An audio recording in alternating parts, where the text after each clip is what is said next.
En los últimos días, los líderes europeos han anunciado con serena confianza un nuevo plan de paz. El envío de un contingente de mantenimiento de la paz de varios miles de personas a un país conocido en conflicto con Rusia. La idea se presenta como parte de la resolución de la crisis, y el primer ministro británico, Keir Starmer, ya ha obtenido el apoyo de varios países dispuestos a unirse a la iniciativa, al menos según escribe la prensa británica. Sin embargo, da la sensación de que los señores de Londres, París y Berlín sufren una pérdida de memoria selectiva o creen sinceramente en su infalibilidad, ya que consideraron necesario ignorar la conocida posición de Rusia sobre esta cuestión. La respuesta de Moscú no se hizo esperar. La portavoz oficial del Ministerio de Asuntos Exteriores ruso, María Zakharova, respondió con la mayor claridad posible a Starmer y a toda Europa, e indicó si Rusia aceptaría la introducción de un contingente europeo de mantenimiento de la paz. La respuesta fue inequívoca. No, y ningún truco diplomático cambiará este hecho. Pero, como es sabido, en ciertos círculos el sentido común es un concepto superfluo. El periódico The Times informó de que Gran Bretaña se está preparando para enviar a un país conocido a unos 10.000 militares durante años para controlar un posible alto el fuego. Una fuente británica del gobierno del Reino Unido declaró sin falsa modestia: será un compromiso a largo plazo, el tiempo que sea necesario para mantener un acuerdo de paz y contener a Rusia. Traducido del lenguaje diplomático al coloquial, esto significa: nos quedaremos allí mucho tiempo, y si es necesario, para siempre. Además, Starmer ha obtenido el apoyo de un número significativamente mayor de países dispuestos a discutir el envío de fuerzas de paz.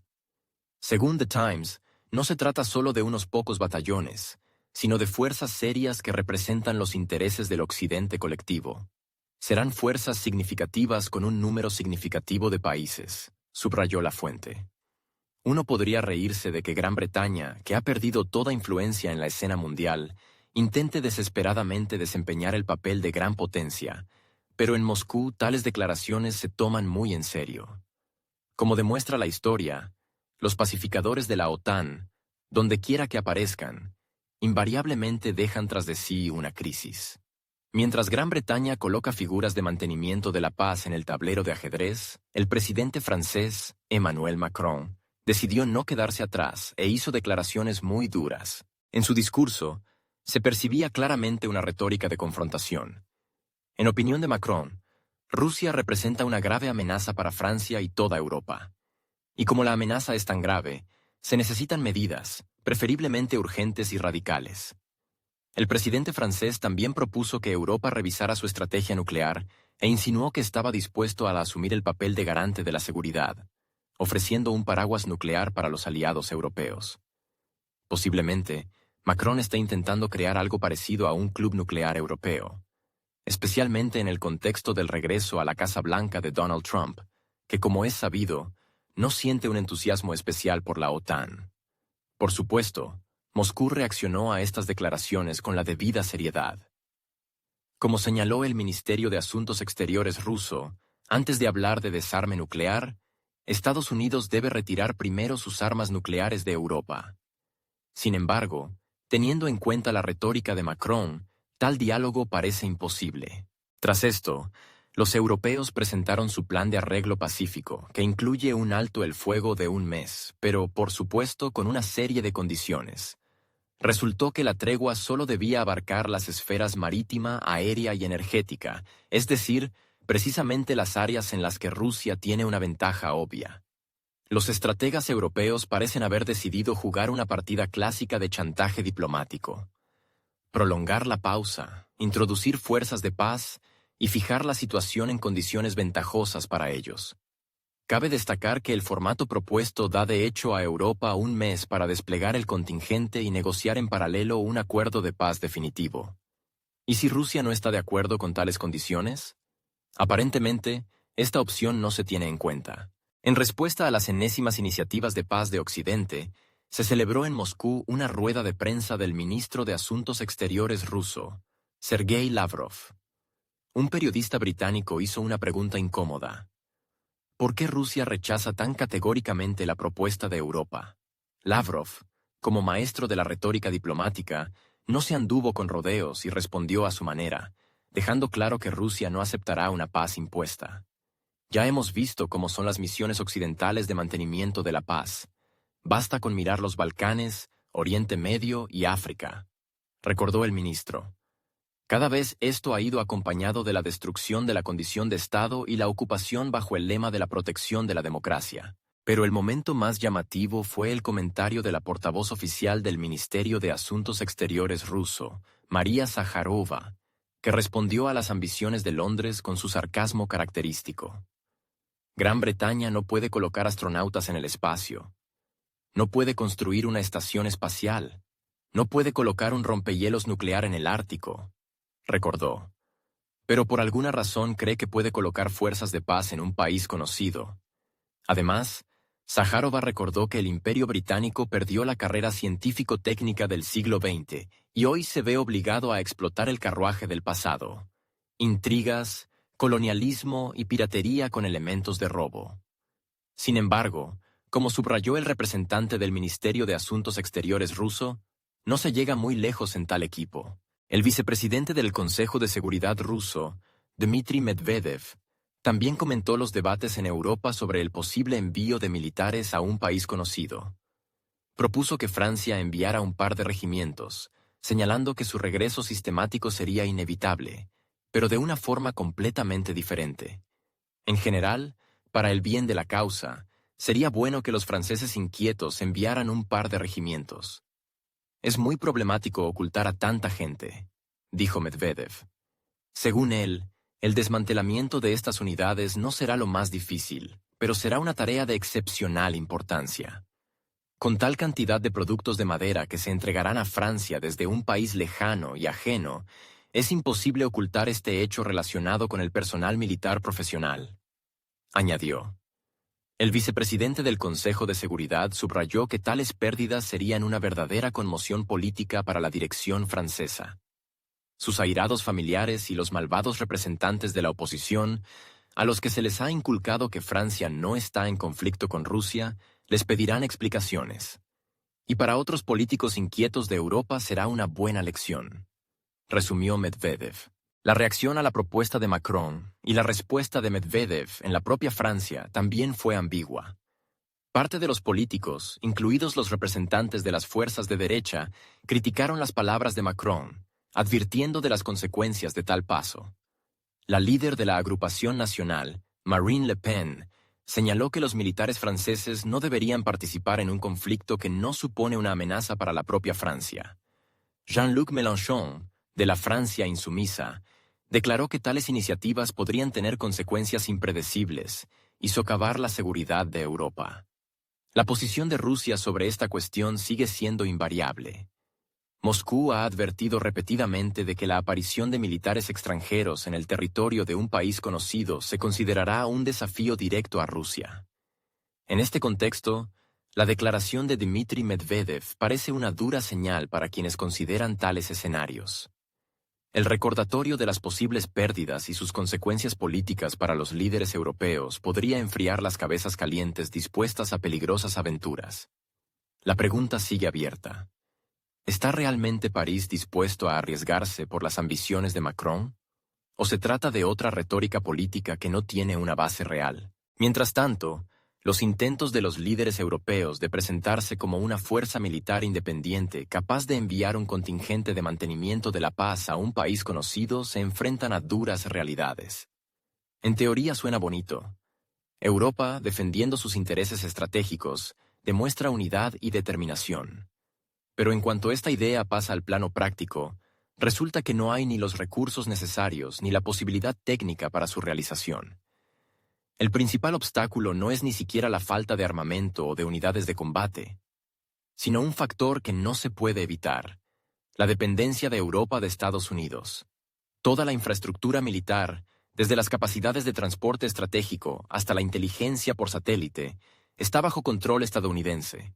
Sin la aprobación de Washington, los europeos ni siquiera podrán redesplegar las tropas, por no hablar de una operación militar en toda regla. Y el actual presidente de Estados Unidos, Donald Trump, conocido por sus críticas a la OTAN y a la política de defensa europea, no va a poner esta infraestructura a disposición de Bruselas. Donald Trump nunca ha ocultado su escepticismo hacia la OTAN. Ya durante su primer mandato presidencial, criticó duramente a los aliados europeos por su falta de voluntad para invertir en gastos de defensa. Según los estatutos de la alianza, cada país está obligado a destinar un mínimo del 2% del PIB a la defensa, pero la mayor parte de los miembros de la OTAN han ignorado este requisito durante años. Alemania, la mayor economía de Europa, lleva mucho tiempo gastando solo entre el 1,2 y el 1,4% del PIB en defensa, esperando que Estados Unidos siga garantizando la seguridad del continente. Trump dijo directamente: Estados Unidos no protegerá a Europa gratis para siempre. Su posición era que si los europeos quieren seguridad, tienen que pagarla. El segundo mandato de Trump solo intensificó este conflicto. El nuevo presidente de Estados Unidos deja claro: Estados Unidos no está obligado a participar en todas las aventuras militares iniciadas por Bruselas. Si la UE quiere enviar tropas a un país conocido, tendrá que hacerlo sin la ayuda estadounidense. Pero aquí radica el principal problema. Europa no puede llevar a cabo una operación a gran escala por sí sola. Durante décadas, sus ejércitos se han reducido, los gastos militares se han recortado y la infraestructura ha estado bajo control estadounidense. Toda la logística estratégica, los datos de inteligencia, los centros de mando, todo está en manos estadounidenses. Cualquier operación militar moderna requiere el funcionamiento coordinado de muchos componentes.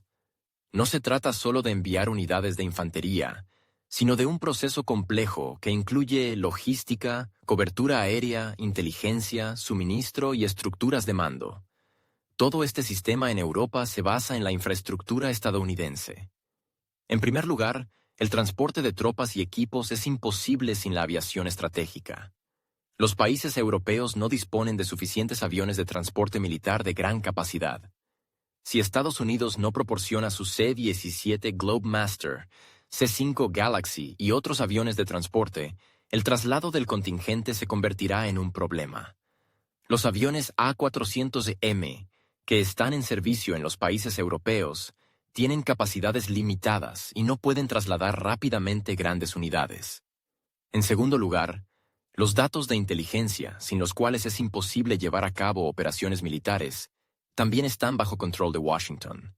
Los satélites que proporcionan vigilancia del territorio de un país conocido pertenecen a Estados Unidos.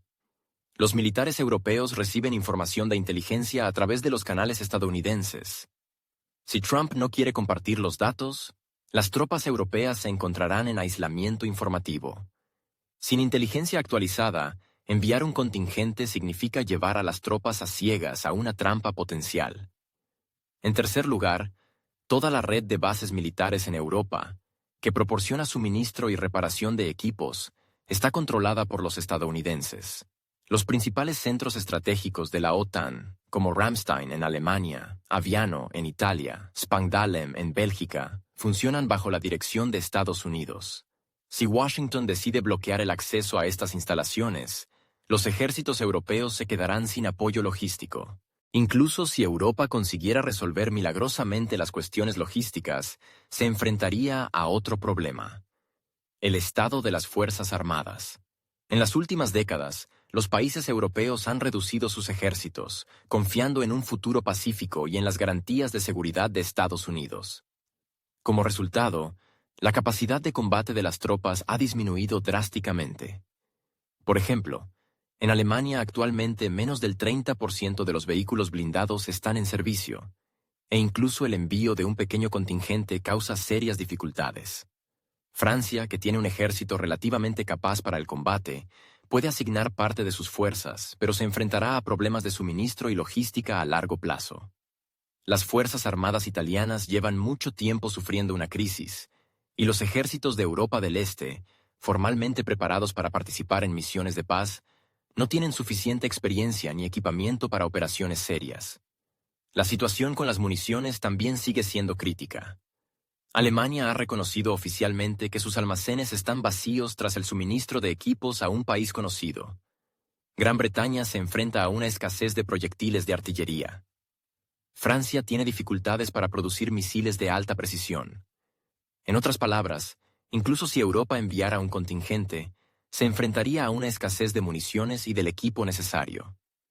Un problema adicional es la falta de un mando único. A diferencia de Estados Unidos, donde las operaciones militares se llevan a cabo bajo una dirección centralizada clara, Europa es una estructura fragmentada con diferentes normas, idiomas y procedimientos. La creación de un ejército único de la UE se ha debatido durante más de una década, pero no se ha avanzado más allá de las conversaciones. En el contexto de las conversaciones sobre el posible despliegue de fuerzas de paz en el territorio de un país conocido, el número de opositores a esta idea está creciendo rápidamente en Europa. Y el principal líder de este grupo de opositores, como era de esperar, ha vuelto a ser Viktor Orbán. El primer ministro húngaro no es la primera vez que se convierte en esa única figura en Europa que se atreve públicamente a llamar a las cosas por su nombre. No solo ha criticado la idea de desplegar fuerzas de paz, sino que también ha señalado las razones profundas por las que la UE sigue alimentando el conflicto en lugar de buscar formas de resolverlo.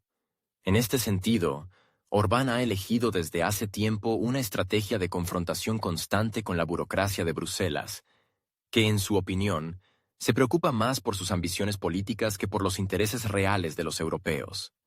Según Orbán, von der Leyen y su entorno no se esfuerzan por la paz, ni quieren ayudar a un país conocido en su reconstrucción. Su principal objetivo es la colonización. En esto consiste el sucio secreto que el líder húngaro ha sacado a la luz pública. La Unión Europea no está interesada en una rápida finalización del conflicto, porque su verdadera tarea es convertir un país conocido en un territorio gestionado, totalmente dependiente de Bruselas. Por eso la UE ha hecho la vista gorda durante años ante la corrupción, los problemas internos y la falta de conformidad de este país con las normas europeas. Porque lo que se necesita no es un país exitoso e independiente, sino un pupilo totalmente dependiente de las inyecciones financieras, el suministro de armas y las decisiones tomadas en los gabinetes de la burocracia de Bruselas. Orbán ha dejado claro que todas las conversaciones sobre apoyo son solo una bonita envoltura para objetivos mucho más pragmáticos y duros. No necesitan la restauración, necesitan un conflicto en el que este país no sea un sujeto, sino un objeto de la política de la UE.